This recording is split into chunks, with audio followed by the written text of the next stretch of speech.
السلام علیکم، میں محمد اختر تسرے تے پہ یوٹیوب چینل ٹریکٹر چک دا آغاز تو بسم اللہ انجام خدا جانے اللہ پاک تو کو خیر نہ رکھے، جتنا رہو خیر نہ رہو۔ تھوڑا بھرا تھوڑا سے بہترین دو ٹریکٹر گھن کے آ گیا، ایک بھی 8 ماڈل ایک 9 ماڈل، پہلے 9 دا ویو کرا سا 8 دا ویو کرا سا، بہترین ٹریکٹر ہے، قیمت بالکل مناسب ہو سن، ٹریکٹر بڑے چنگے ہو سن، صاف تے ستھرا۔ یہ 9 ماڈل ویو کریں تے پہ تو جلدی چینل کو سبسکرائب لازمی کیتا کرو، یا تو سبسکرائب نہیں کریں تے حق ادا نہیں کریں، بالکل نہیں کریں تے تھوڑی ہے اپنی مرضی، میں کچھ نہ آتا۔ باقی دے گنو کنڈیشن تھوڑے سامنے، ٹائر دے گنو، ٹائر بھی چنگے، شو بھی ٹھیک خلاص، 9 ماڈل ہے، قیمت مناسب ہے، نمبر پنجاب دا ہے، سلف سٹارٹ ہے، ٹریکٹر بہت چنگا ہے، صاف تے ستھرا ٹریکٹر تک ایسا مکمل ویو انشاءاللہ سی مزہ، چھوٹی ویڈیو ہے،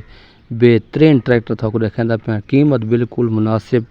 تے ٹریکٹر چیک کر کے تسلی نال تے باقی یہ ٹریکٹر دی ہر جہاز ہر ٹائر شے وغیرہ دے گنو، ٹائر 12 نے ٹائر کی دی کھلا، باقی ریم دیکھ سندے اس تو بعد کنڈیشن تھوڑے سامنے آندی پئی ہے، اگلے ریم باقی یہ شو وغیرہ تھوڑا نظر آندا پئی، یہ چیک کرو تسلی نال۔ یہ ٹریکٹر فار سیل جس میں پاس آوے رابطہ کرے آوے تے دی قیمت وغیرہ تھوک دس دینا، تو چنگا لگے کہ آ کے گن سکدے وے، ٹریکٹر چنگا ہے، تسلی نال بیک سائڈ چیک کر کے نو۔ باقی ٹریکٹر دی قیمت وغیرہ تھوک دس دیواں کہ اس مالک جڑی ڈیمانڈ کریندا او تھوک دسن والا اس ٹریکٹر دی کہ 9 ماڈل ہے، نمبر لگو ہے، میکینیکل چنگا ہے، حصے گیئر دا بالکل چنگا ہے، قیمت جڑی مالک کی ذکر دا پہ تقریباً 17.5 لاکھ ڈیمانڈ ہے، 9 ماڈل دی 17.5 ڈیمانڈ ہے، کمی پیشی لازمی ہووے سی، 50 دیتی سی، باقی ٹریکٹر تو دے گن دے مکمل لک چیک کر کے دی ٹریکٹر چنگا ہے تے باقی یہ ٹریکٹر تو تسلی نال لٹھا ہے۔ اس بعد تو اگلا ٹریکٹر دکھا لینا ہے، یہ 9 ماڈل تو دے گی ہے، اس بعد تو دیکھو 2008 ماڈل، یہ 8 ماڈل ہے، ٹریکٹر چنگا ہے، صاف تے ستھرا ٹائر تقریباً 11 نے ٹائرس، باقی جڑے نا شو 12 ساڑھے 12 نے بڑھتی ہے، 12 رنگ بڑھ گئے سی، تلے رنگ ٹھیک ہے، حصے گیئر دا چنگا ہے، انجن دا چنگا ہے تے باقی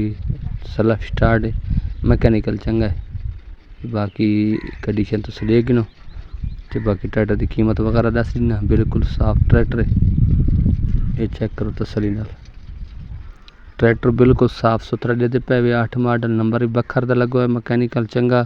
انجن گیئر حصہ بالکل اوکے تے یہ کنڈیشن تھوڑے سامنے، لک تھوڑے سامنے تے ٹریکٹر دی ڈیمانڈ وغیرہ تھوک دس دیواں کہ اس ٹریکٹر دی ڈیمانڈ تقریباً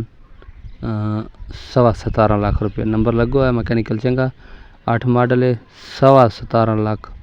ڈیمانڈ ہے، موقع تے کمی پیشی لازمی ہووے سی، تو چنگا لگے تو آگے گن سکدے وے۔